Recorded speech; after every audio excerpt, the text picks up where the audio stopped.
I call my channel humanism. It's an effort for me to reinforce my values.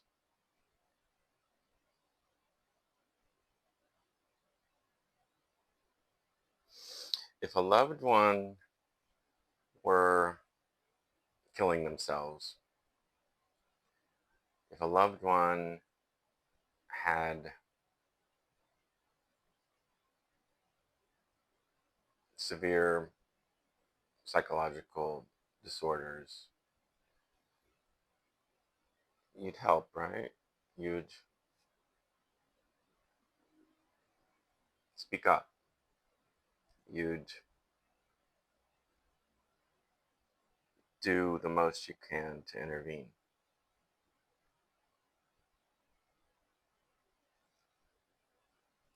In this case, I think the loved one is society, specifically the society I know, which is American society.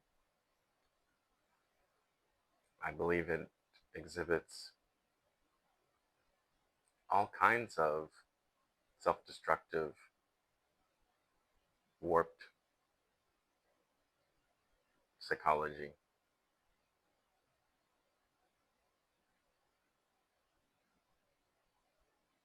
And I guess the problem is that I believe in consent, and I'm not grandiose, so I don't have any control over anyone but myself. The work I put out, such as it is an attempt to express my journey to reinforce positive humanist values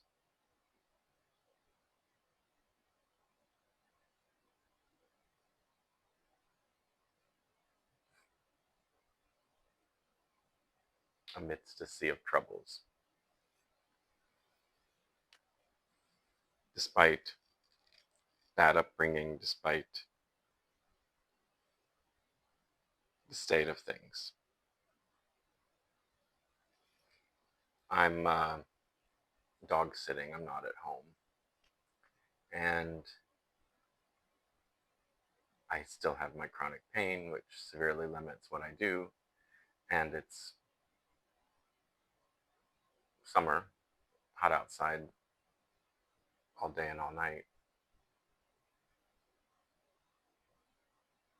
So I was going to be passive and watch stuff. And I ran out of anything that felt good to watch. There are a lot of things that feel stimulating or addictive to watch, but I like to watch things that feel good. I usually try to seek out specific shows or movies that, rather than just mainline streaming entertainment. And when I saw, when I'm on a streaming app and I'm being suggested what the most popular stuff is, it all feels dehumanizing to me. And I think this is an indication of psychopathology, that these are the most popular shows that human beings in the US are watching and producing and making money on. So I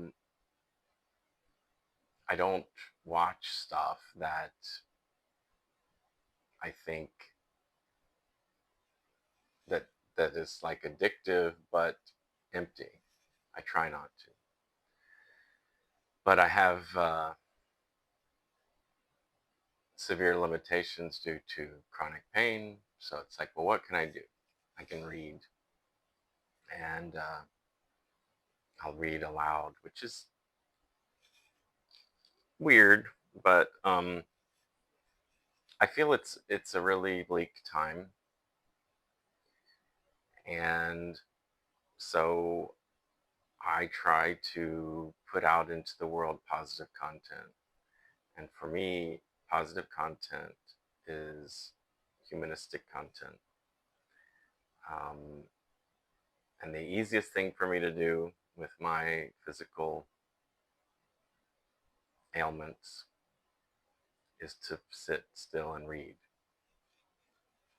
So that's what I'm going to do. I'm going to share some reading, and I'll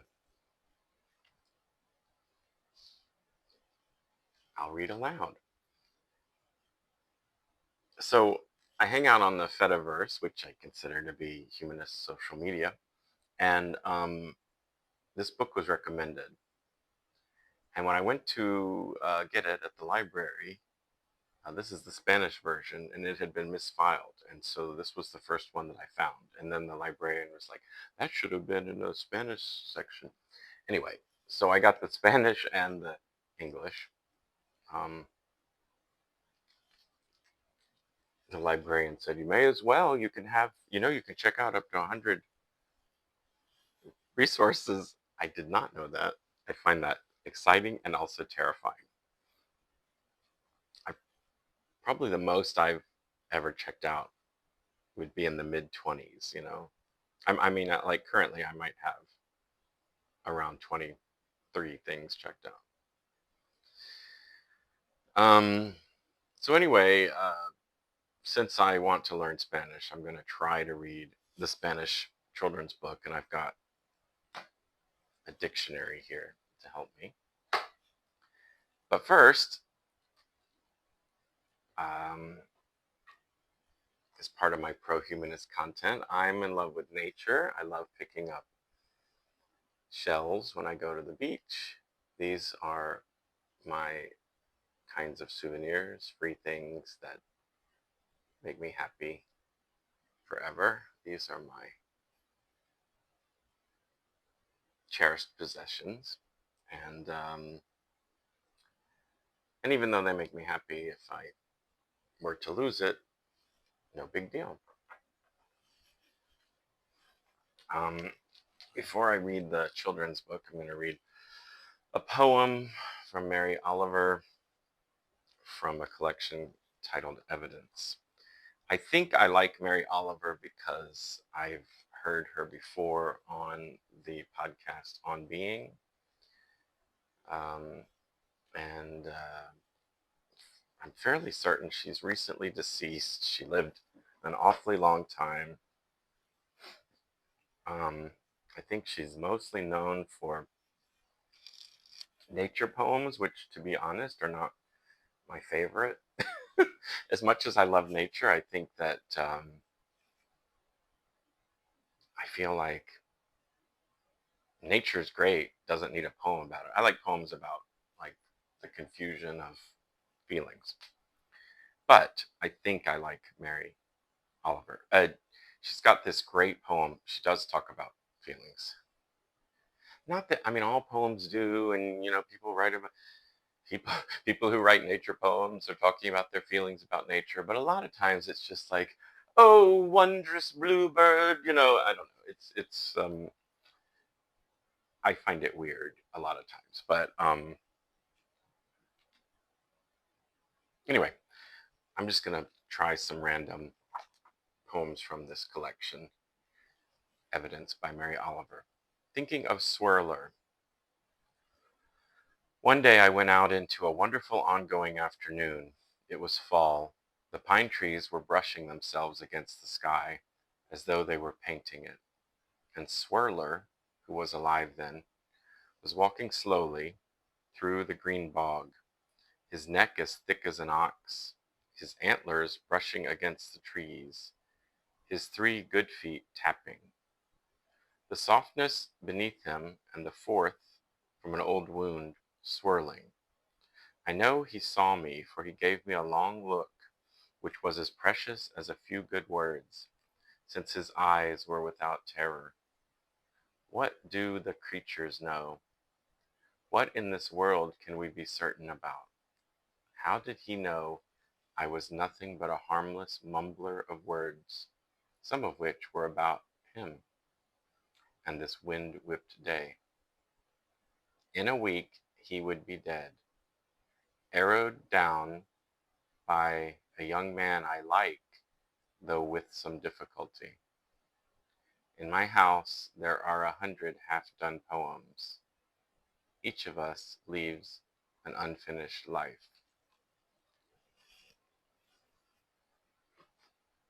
Yeah, wow. I think Mary Oliver is a very special poet. That is not your run-of-the-mill nature poem. It's about the intersection of nature and humans, and that line, arrowed down by a young man I like, though with difficulty.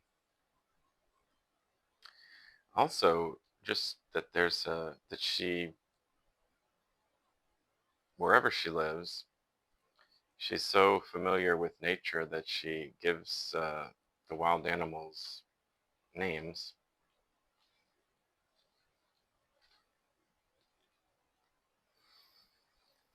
I misread one line, so I put my glasses on to try to do a little bit better. Thinking of Swirler. One day I went out into a wonderful ongoing afternoon. It was fall. The pine trees were brushing themselves against the sky as though they were painting it, and Swirler, who was alive then, was walking slowly through the green bog, his neck as thick as an ox, his antlers brushing against the trees, his 3 good feet tapping the softness beneath him, and the 4th, from an old wound, swirling. I know he saw me, for he gave me a long look which was as precious as a few good words, since his eyes were without terror. What do the creatures know? What in this world can we be certain about? How did he know I was nothing but a harmless mumbler of words, some of which would be about him and this wind-whipped day? In a week he would be dead, arrowed down by a young man I like, though with some difficulty. In my house there are 100 half-done poems. Each of us leaves an unfinished life.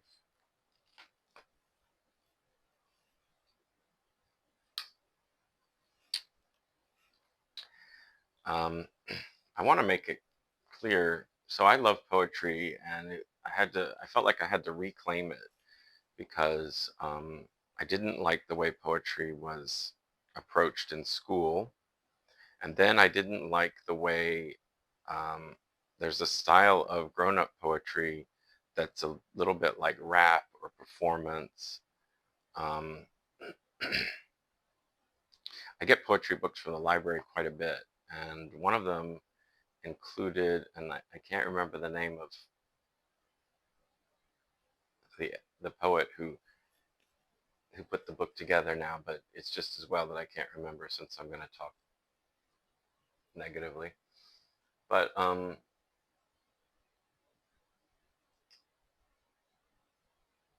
a poet whose name I know, a contemporary, currently alive poet, um, assembled a collection, and it included a CD of him reading selections from the anthology.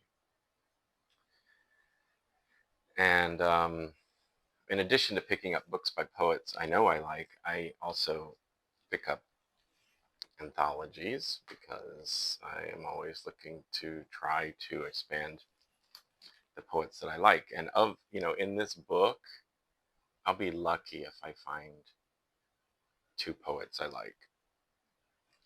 So, and these are just my opinions, but I enjoy sharing them because I think that people don't, I think the majority of people avoid poetry and categorically dislike poetry. So I think that there's value in me saying I love poetry and I still hate most poetry. So it's not quite like pop music, or any music. I get I get CDs from the library, and 9 times out of 10 I like it. That is not the ratio of poets of poems that I like. And I don't think that the poems I like are the ones that everyone will like. And there's a style of reading poetry that I prefer, that I'm sharing, that is not the way a lot of other people do it. So, yeah, so when I got the CD, I got to hear a poet, a well known poet, reading his own and others' poetry, and it was not my style of poetry reading. It was poetic, it was, in my opinion, forced or a performance. I like to read naturally, and I think poetry like this invites it. It's written in sentences. And so, I mean, the question I read as punctuated, and the question becomes, well, why did they, you know, end the lines the way they did? So so this one begins, thinking of Swirler. One day I went out into a wonderful ongoing afternoon. It was full. The pine, it was fall. The pine trees were brushing themselves against the sky as though they were painting it. And Swirler, who was alive then, was walking slowly. Okay, well, actually,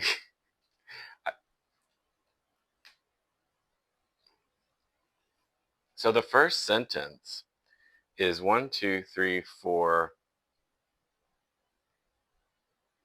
4 3/4 of of stanzas long. The first sentence, whereas the last line is one sentence. So I'll read the first sentence the way I read it. One day I went out into a wonderful ongoing afternoon. It was fall. The pine trees were brushing themselves against the sky as though they were painting it. And Swirler, who was alive then, was walking slowly through the green bog, his neck as thick as an ox, his antlers brushing against the trees, his 3 good feet tapping the softness beneath him, and the fourth from an old wound swirling. Um, so what do I think the line breaks are for? I think they are additional meaning to those who have the printed poem in front of them, and they are an option for how to pause and give stress. I'm going to take a short break and let a dog out.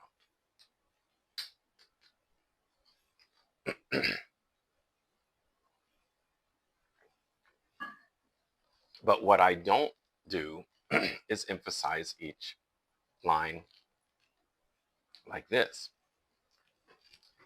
One day I went out into a wonderful, ongoing afternoon. It was fall. The pine trees were brushing themselves against the sky as though they were painting it. I mean, I don't understand why anyone would read it that way, but that's pausing at every line break. And to be honest, I paused too long at uh, his 3 good feet tapping, because it's really his 3 good feet tapping the softness beneath him, and the fourth from an old wound swirling. So, yeah, I mean the line breaks can be obstacles to meaning, to be honest. But it's a poem. It's not It's not a news article. Um,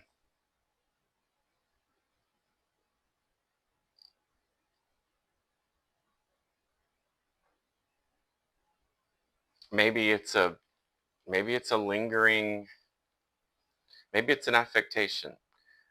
Maybe this would mean just as much if it were simply written as a paragraph about this long. Um, it's 1, 2, 3, 4, 5, 6, 8 sentences. um, so I said I really liked the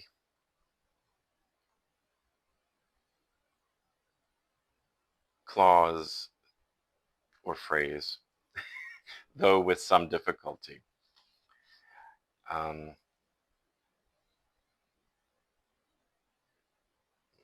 in a week he would be dead, arrowed down by a young man I like, though with some difficulty. Um, now, she may have meant it took some difficulty to kill Swirler. That's probably what she meant, but I took it to mean it takes her some difficulty to like this young man. That makes sense to me because I have difficulty liking humans. Or perhaps it means both. Because it seems like she struggles with the killing of the wild animal for sport. Um, but I'll also say that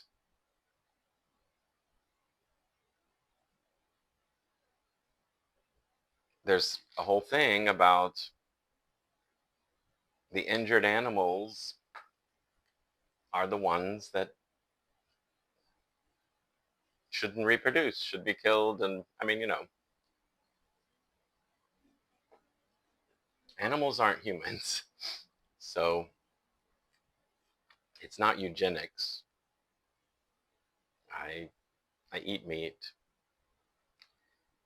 There's a lot that can be talked about in terms of, is this still broadcasting? In terms of um, in terms of humans' relationship to animals. And poetry like this helps examine it. So when I first read it, because I'm a more of a suburbanite than a rural country person, I thought she was talking about her dog, which was why when I got to, I mean, it's good to read poems more than once for sure. When I got to his neck as thick as an ox, I thought she's really overfeeding her dog. Because she's like Swirler, who was alive then, was walking slowly through the green bog, his neck as thick as an ox. Anyway,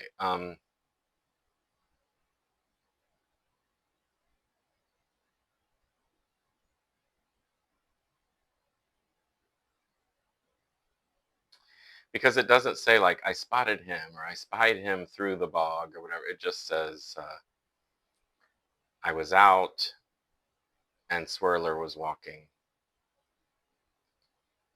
Anyway, that was just where my head was at because I'm surrounded by dogs currently that I thought I was talking about a dog. So then when it got to the next line, his neck is thick as an ox, his antlers brushing against the trees, I really was confused the first time I read it. I started thinking of the dog in Mr. Grinch, How the Grinch Stole Christmas, a dog wearing antlers. Anyway, another thing I wanted to say is that she claims his eyes were without terror. What do the creatures know? How did he know I was nothing but a harmless mumbler of words? Like basically, she's saying, how did he know I was no threat to him? Um, this animal may not have perceived that the young man with bow and arrow was a threat to him. This animal might just be oblivious to threats from humans? I don't know. She's presuming that this creature knew she was harmless. Anyway, the final thing I want to say before I read it one more time is that none of this is necessary to enjoy poetry. So one of the things I dislike about the way poetry is taught in school is that they are read and then they are broken apart and analyzed.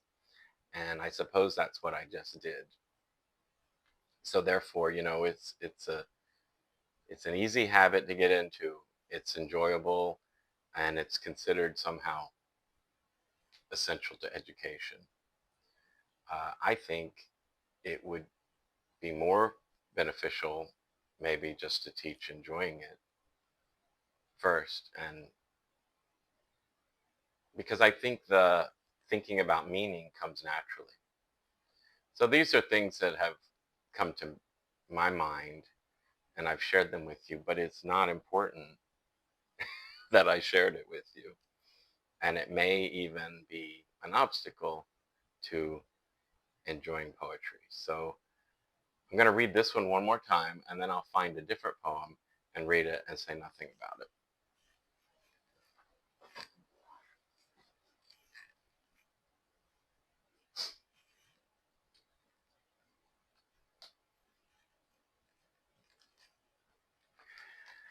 Thinking of Swirler. One day I went out into a wonderful ongoing afternoon. It was fall. The pine trees were brushing themselves against the sky as though they were painting it. And Swirler, who was alive then, was walking slowly through the green bog, his neck as thick as an ox, his antlers brushing against the trees, his 3 good feet tapping the softness beneath him, and the 4th, from an old wound, swirling. I know he saw me, for he gave me a long look, which was as precious as a few good words, since his eyes were without terror. What do the creatures know? What in this world can we be certain about? How did he know I was nothing but a harmless mumbler of words, some of which would be about him and this wind-whipped day? In a week he would be dead, arrowed down by a young man I like, though with some difficulty. In my house there are 100 half-done poems. Each of us leaves an unfinished life.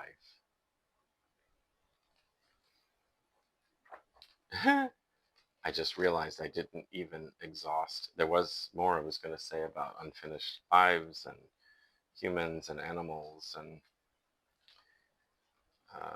how death comes to all of us, and we will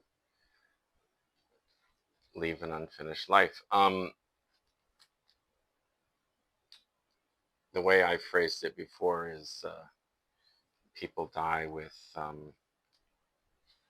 like perishable food in their refrigerators. Like the milk hasn't gone bad yet, but the person who owns it is dead.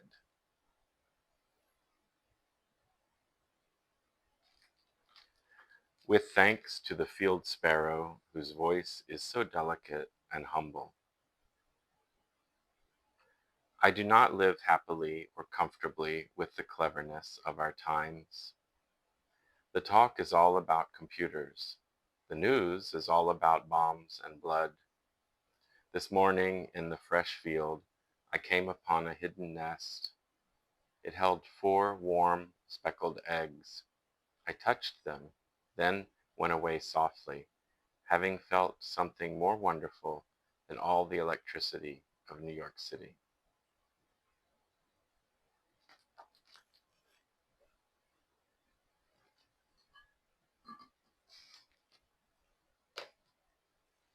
I said I wouldn't say anything, but I'm thinking, I hope she knows something about nature and it was okay for her to touch those eggs.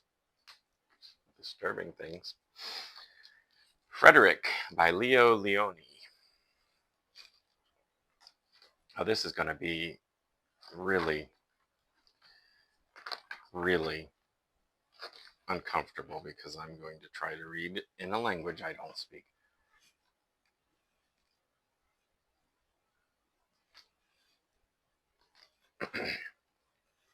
A lo largo del prado, donde pasían las vacas y trotaban los caballos, había un viejo muro hecho de piedras. Okay, this is, like I said, real tedious. I should have changed the category to language learning. Now I'm going to try to understand what that means, and I've got a dictionary and the book in English to help me. So, a lo largo del prado, donde pasían las vacas, I don't know my verb tenses, las vacas y trotaban trotaban los caballos means horses trotting. Había un viejo muro, an old wall made of stones. Okay, so, and a lo largo del prado. So I looked up, I've made it this far already. So I've looked up the two words I didn't know. I didn't know prado, and I now know, I think it's meadow. And so I think this is saying at the far end of a meadow where cows pace and horses trot, there was an old wall made of stone.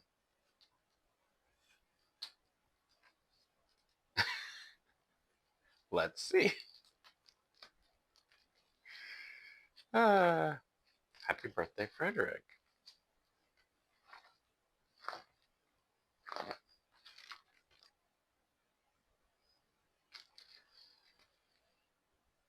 All along the meadow where the cows grazed and the horses ran, there was an old stone wall.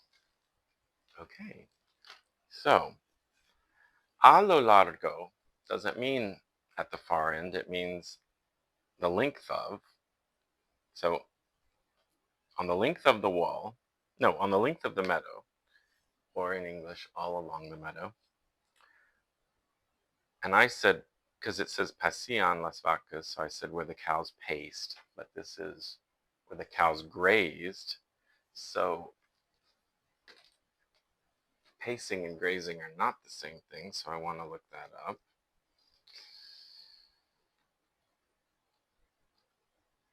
This is how I live. I just guess a lot of times. I have some education in Spanish and French.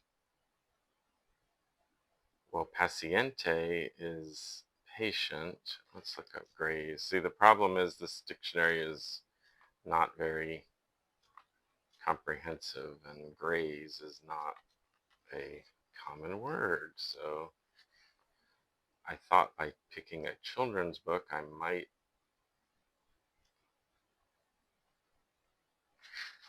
get lucky, but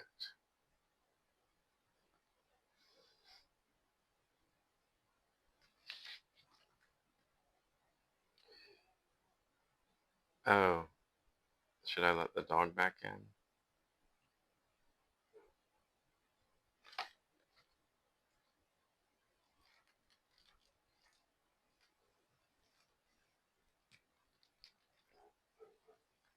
And then I said Tortaban was trotting, but this says horses ran, but you know.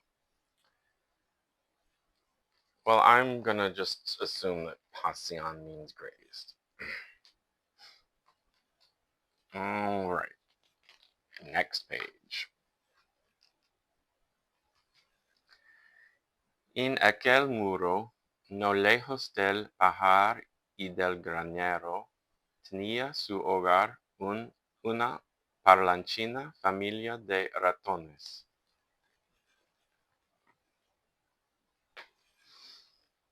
En aquel muro, so to me that means like in which wall. So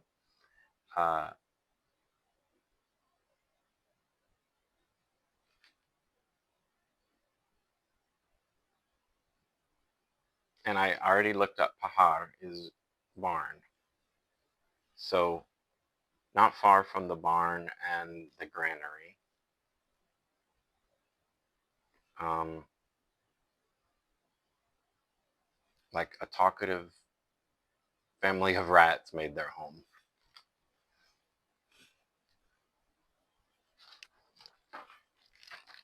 Cute drawings, huh? In that wall, not far from the barn and the granary, a chatty family of field mice had their home.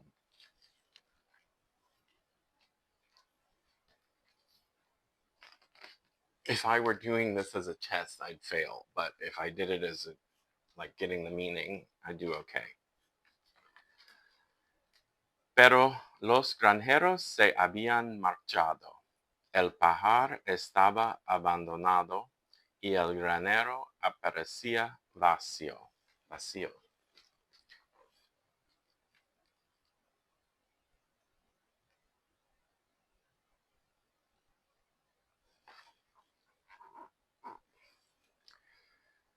Y como el invierno no andaba lejos, los ratoncitos empezaron a recoger maíz, nueces, trigo y paja. Todos trabajaban día y noche, todos menos Frederick. So, but the farmers, I'm going to say, had left. It's like, say, habían marchado, had like marched away.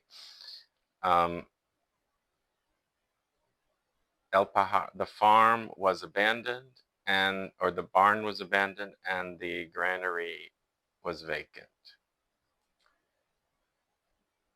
And como el invierno no andaba lejos, as winter was not far, los ratoncitos empezaron a recoger. So the rats were working to gather corn, nuts. I don't know what trigo is, and paja. If pajar is barn, I'm gonna guess paja is hay.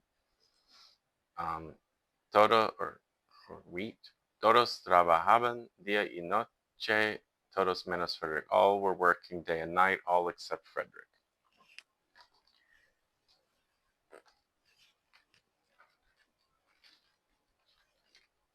Oh, I needed to look up trigo. Will it be in my Spanish dictionary? I guess I can just get it from the English.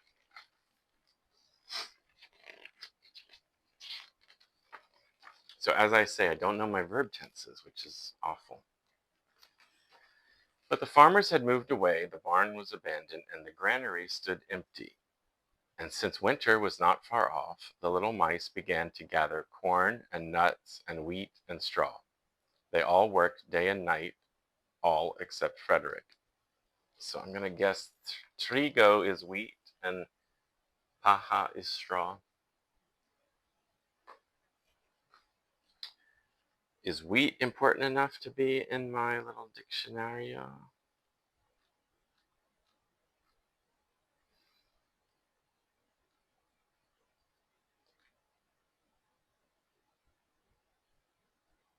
No, it is not.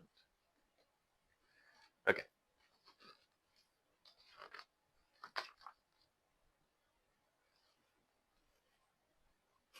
Frederick, ¿por qué no trabajas? Le preguntaron. Yo trabajo, dijo Frederick. Recojo los rayos del sol recojo los rayos del sol para los fríos y oscuros días del invierno.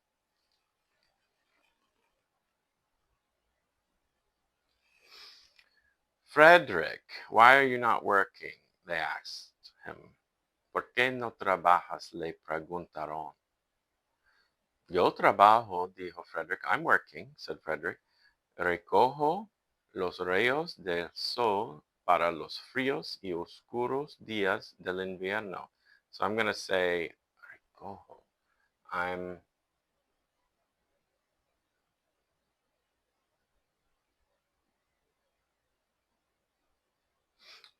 What that makes me think of is I'm recognizing the rays of the sun for the cold and dark days of winter. So I'm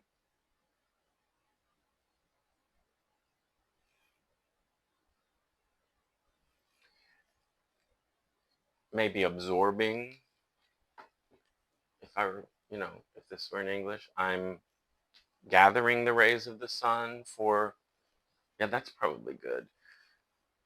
Or I'm marking, or let's see. Frederick, why don't you work? They asked. I do work, said Frederick. I gather sun rays for the cold, dark winter days. So recojo means gather. That makes sense. Let's look that up. Gather seems possibly important enough to be in my small dictionary. Nope.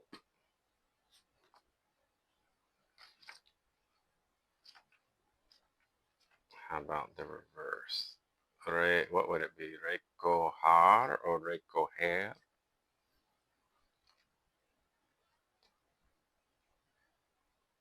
Recoger, to collect, to pick up. Recoger, which has to be related to recognize. Back to Espanol. Oh my gosh, imagine if I were doing this the reverse way. There's no way I could do it.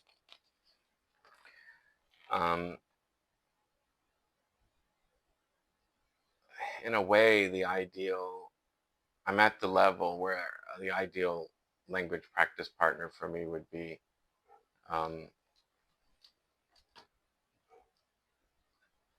speaking to me in Spanish, but understanding when I reply in English.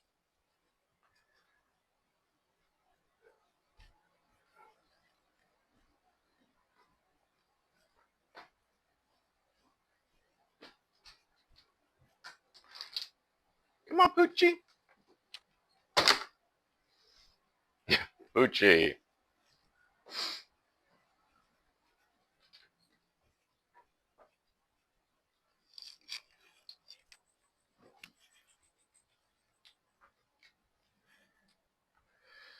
Y cuando vieron a Frederick mirando al prado y sentado, le dijeron, ¿y ahora, Frederick? Okay, sorry. Y cuando vieron a Frederick mirando al prado y sentado, le dijeron, ¿y ahora, Frederick?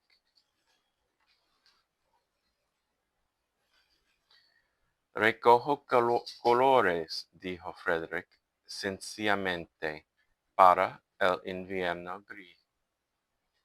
Or gris, I don't know how they say it. Gris. This isn't French. So,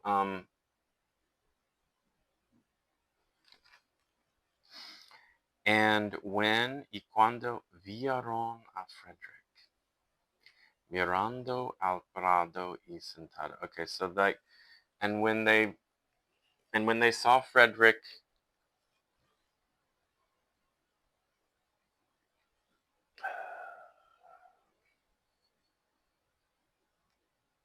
staring at the wall and sitting, they said to him, "And now, Frederick?" And he said, and then recalling, "I'm collecting colors," said Frederick simply, "for the gray winter." Yeah, but you're staring at a gray stone wall. But anyway, to me, the most important word in there, for me, my vocabulary word is sencillamente, simply. Sencillamente. That's a good word.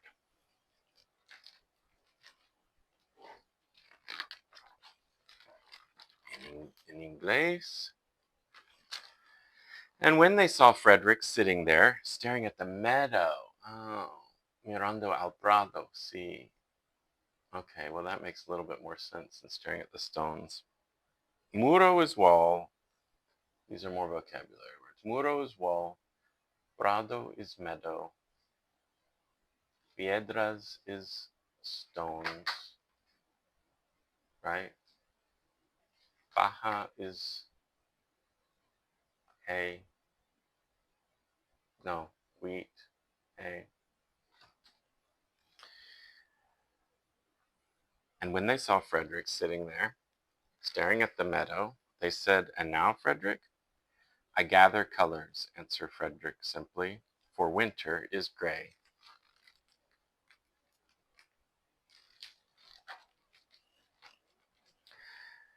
So this story was recommended to me by people talking about art for art's sake in the Fediverse.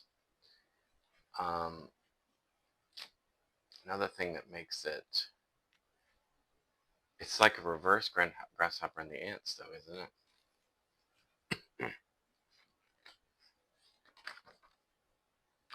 Y una vez, Frederick parecía medio dormido. ¿Estás soñando, Frederick? Le preguntaron.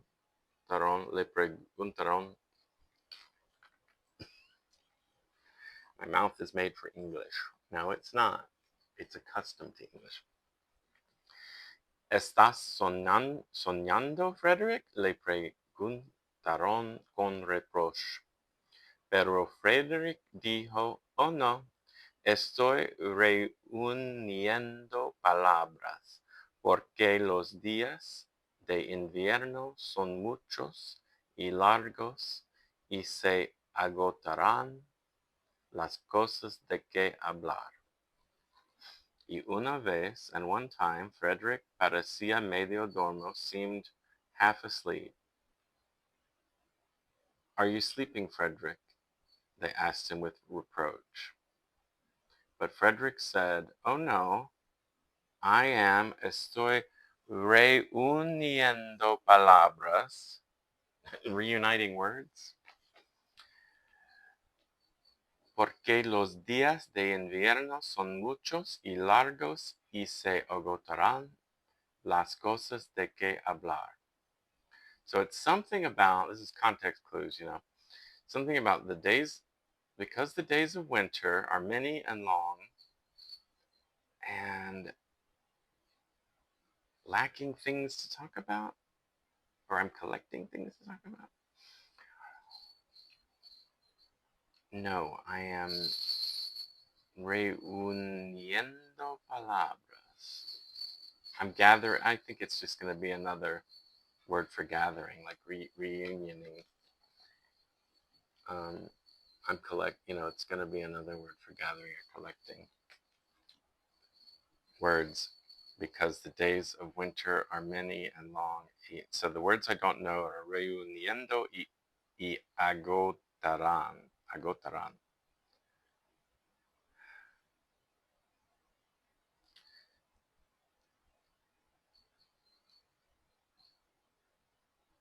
And I think what they mean is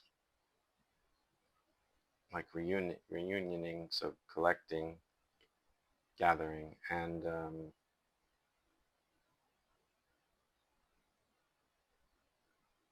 I think it's going to be like lacking things to talk about. Should I look these words up?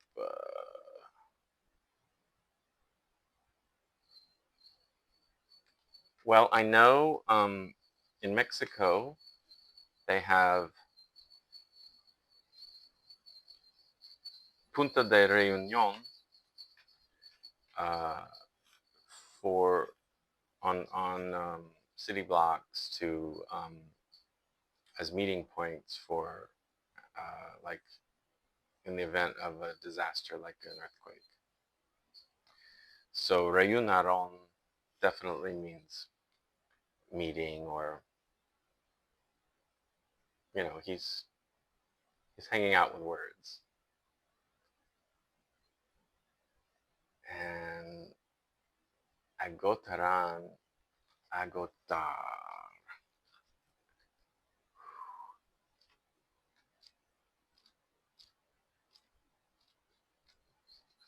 If it's Now I think I have another dog I have to let out. Okay. If it's rare, it's not going to be in my book. Come on, doggy.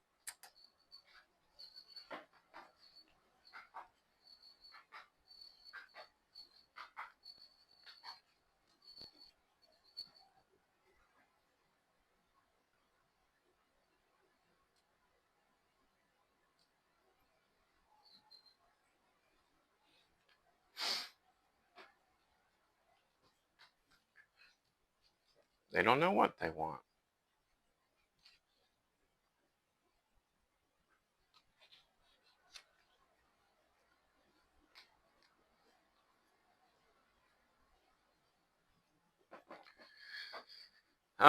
So yeah, I don't really expect anyone to be watching this, but like, just think of how tedious this is. This is what learning is like, and it's not, um,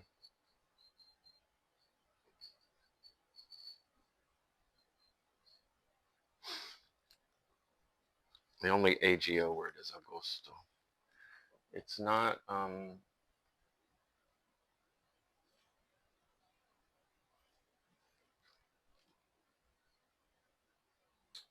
maybe it's going to be need things to talk about.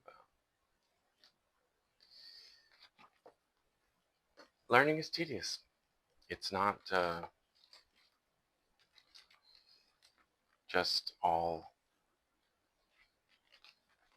explosions and endorphins. And once, Frederick seemed half asleep. Are you dreaming, Frederick? Oh, I thought it said, are you sleeping? Estás soñando, Frederick. Is dreaming not,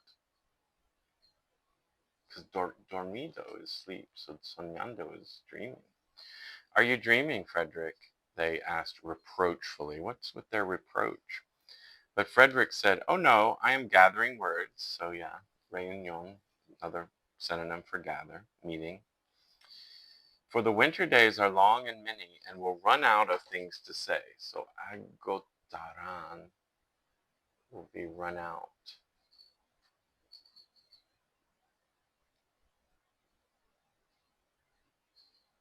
I could be using, if I weren't recording this, I could be using you to look these things up. But there's something about the way I'm doing this that I feel like is more interactive and might help me learn.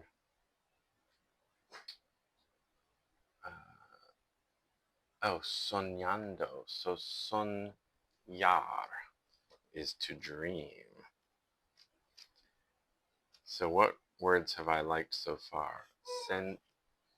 Sencillamente. One of the dogs is senile. Sencillamente y soñar.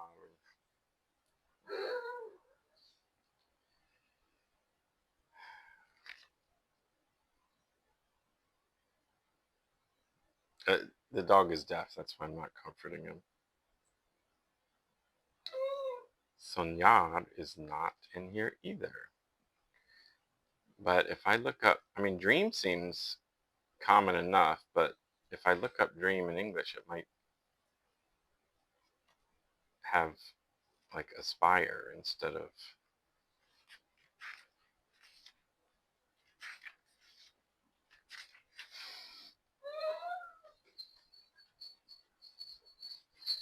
Well, a dream is el sueño. So, well, I'll try to see if he'll go out again.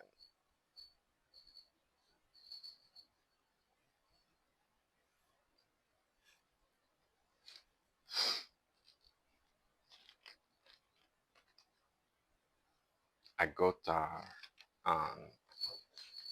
is like running out of lacking. Los días de invierno llegaron y cuando cayó la primera nieve, los 5 ratoncitos se instalaron en su escondite entre las piedras. Los días de invierno.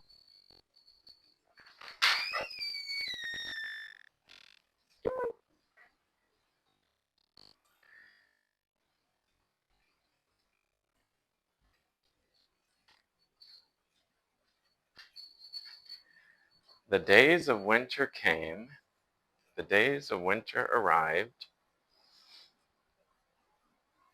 the winter days arrived, the days of winter arrived, and los días de invierno llegaron, y cuando cayó la primera nieve, and when came the first snow, when this first snowfall, the, the 5 little rats were installed, were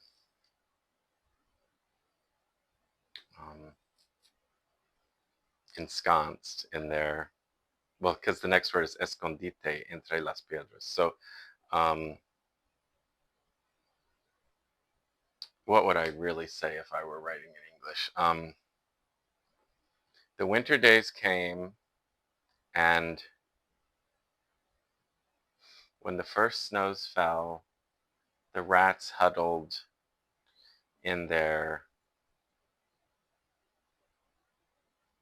um,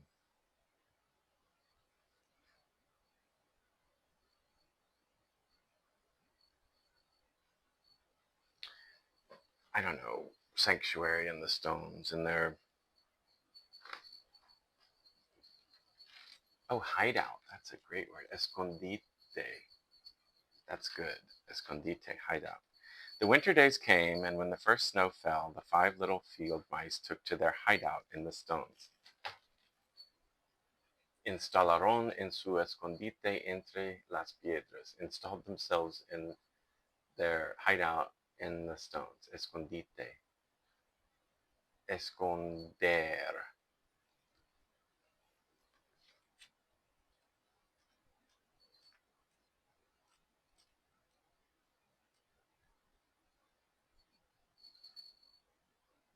Esconder, to hide.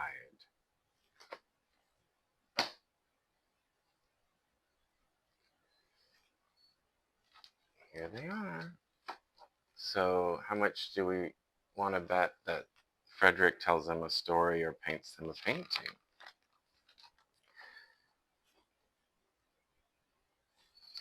Al principio había raciones para comer y los ratones contaban historias de zorros tontos y gatos mentecatos.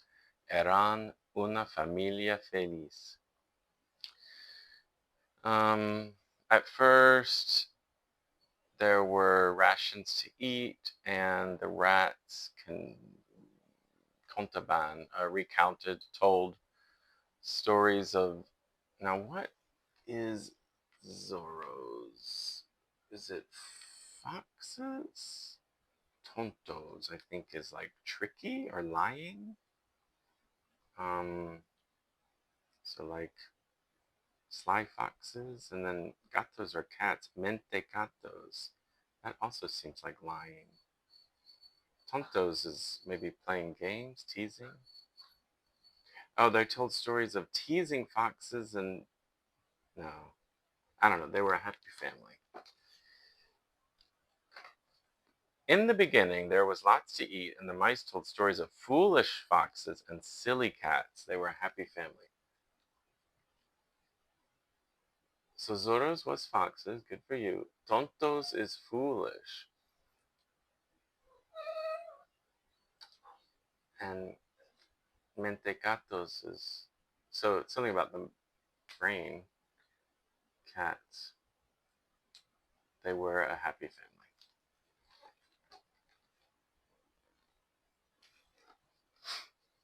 And then if I really want to learn this, I'll do this again off camera at some point until I know these words. I know the story. Pero poco a poco, one of my favorite expressions, poco a poco, little by little. Pero poco a poco habían roído la mayoría de nueces y bayas. La paja se fue y el maíz era solo un recuerdo. En el muro hacía frío y nadie sentía ganas de charla. Pero poco a poco habían roído la mayoría de nueces y bayas. La paja se fue y el maíz era solo un recuerdo. En el muro hacía frío y nadie sentía ganas de charla.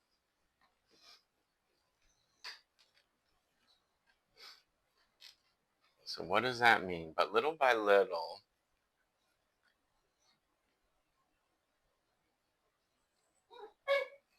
I don't know what to do for you.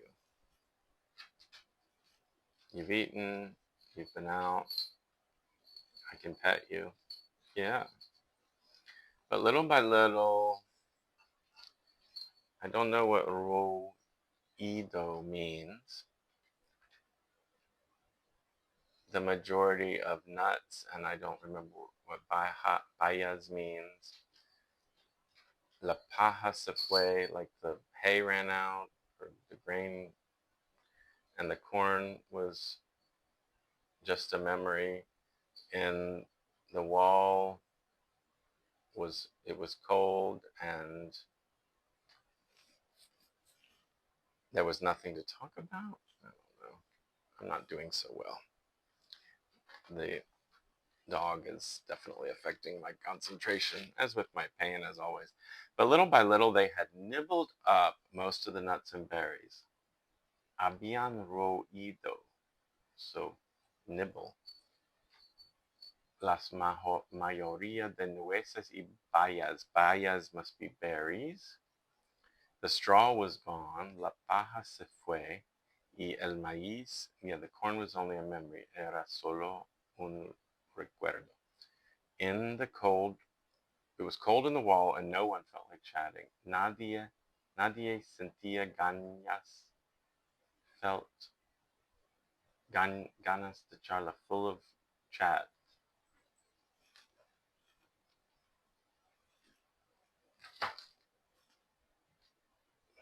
It's also warm in here, but it's also not. It's also too cold in this house, so weird.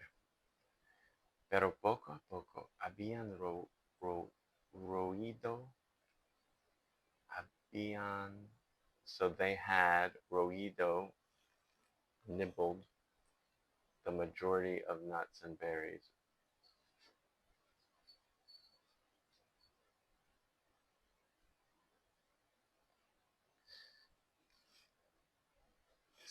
Sentir ganas de might be a good phrase to know. And the verb roído, I don't think it's going to be in here.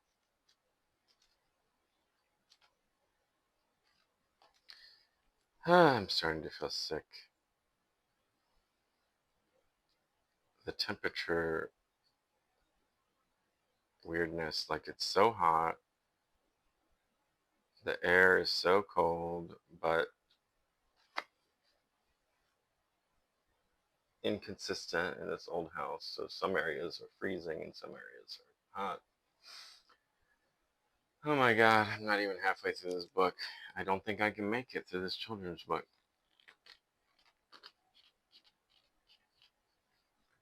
I think I have to lie down. I feel sick. I'll read one more page.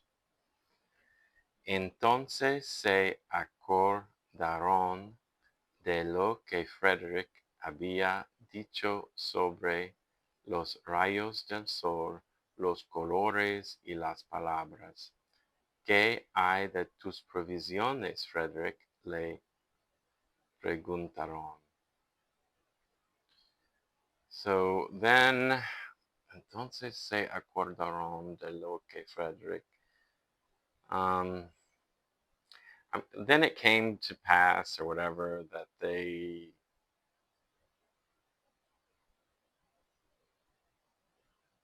I don't know, but basically they said to Frederick, they wanted Frederick to talk about the sun rays and the colors and the words.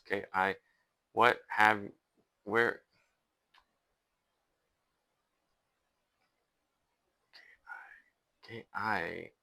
what there is of your provisions, Frederick. Entonces, thus, se acordaron,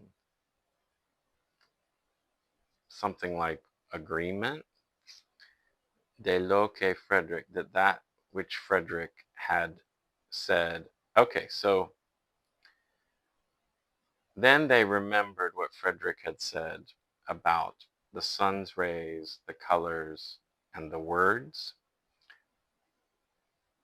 ¿Qué hay de tus provisiones, Frederick? Where are your provisions, Frederick? They asked.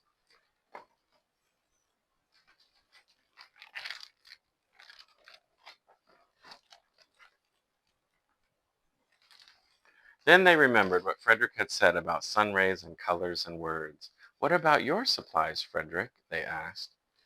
I mean, it's so simple when it's a language you speak. And I'll keep going.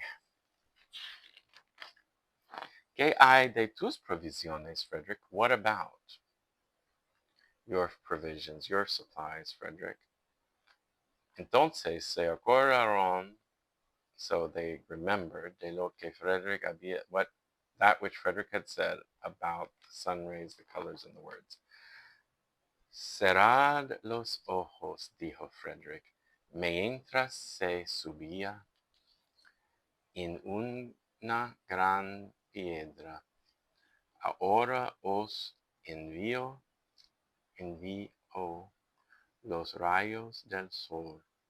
Sentid su dorado resplandor y a medida que Frederick hablaba del sol, los 4 ratoncitos volvían a sentir su tibieza.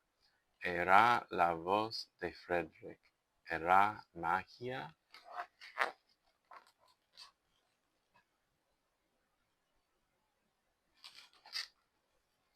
Cerrad los ojos, close your eyes, dijo Frederick, said Frederick.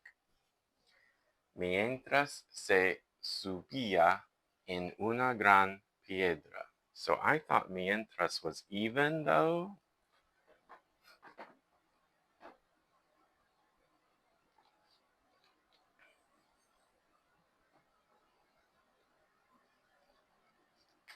But it's not.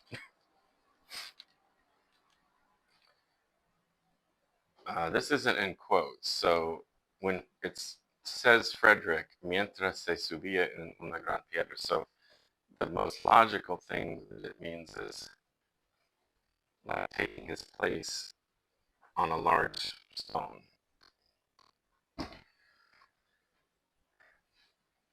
Placing himself. Ahora os envío. God, I do terribly with accents. Ahora os envío los rayos del sol. Now,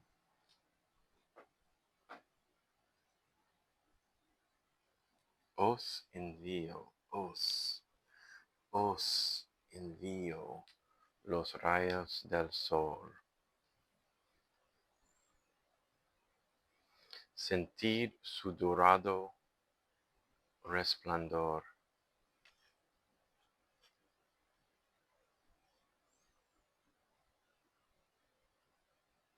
I thought dorado was something like about golden. So, close your eyes, said Frederick.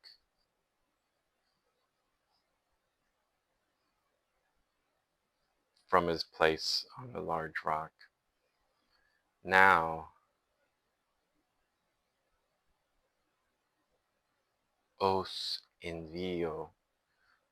Envision the rays of the sun.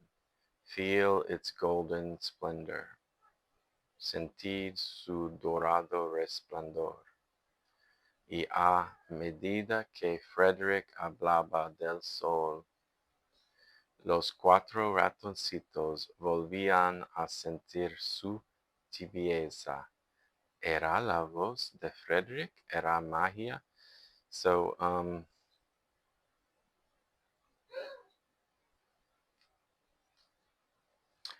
want it to mean something like, and as soon as Frederick spoke of the sun, the 4 rats felt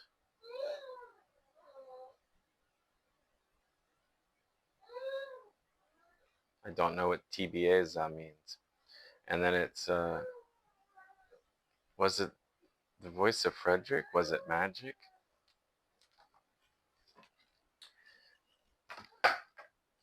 Cerrad los ojos, dijo Frederick. Close your eyes, said Frederick. And then I don't know what mientras se subía means on a big rock.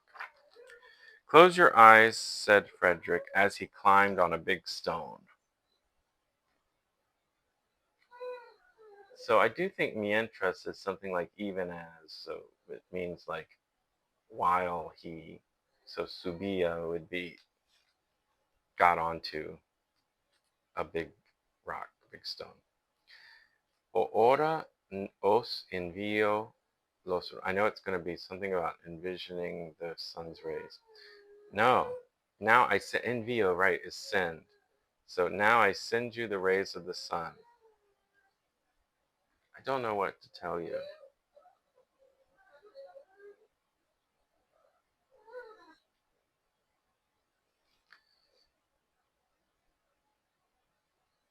Do you feel how their golden glow, and as Frederick spoke of the sun, the four little mice began to feel warmer. Volvían a sentir su tibieza. I guess tibieza is warm. Was it Frederick's voice? Was it magic? All right, I can't do any more with the strange dog, so um, that's it for today.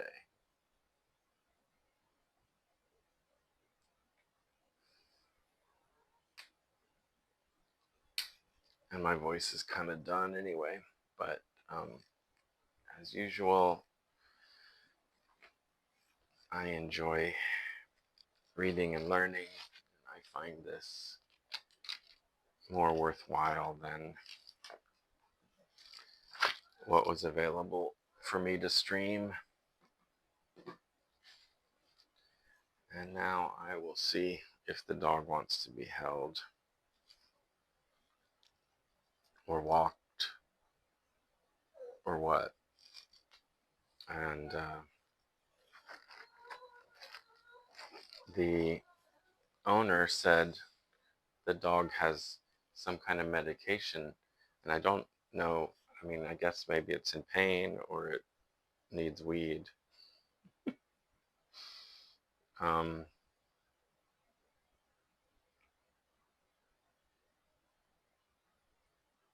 okay, bye bye. Humanism.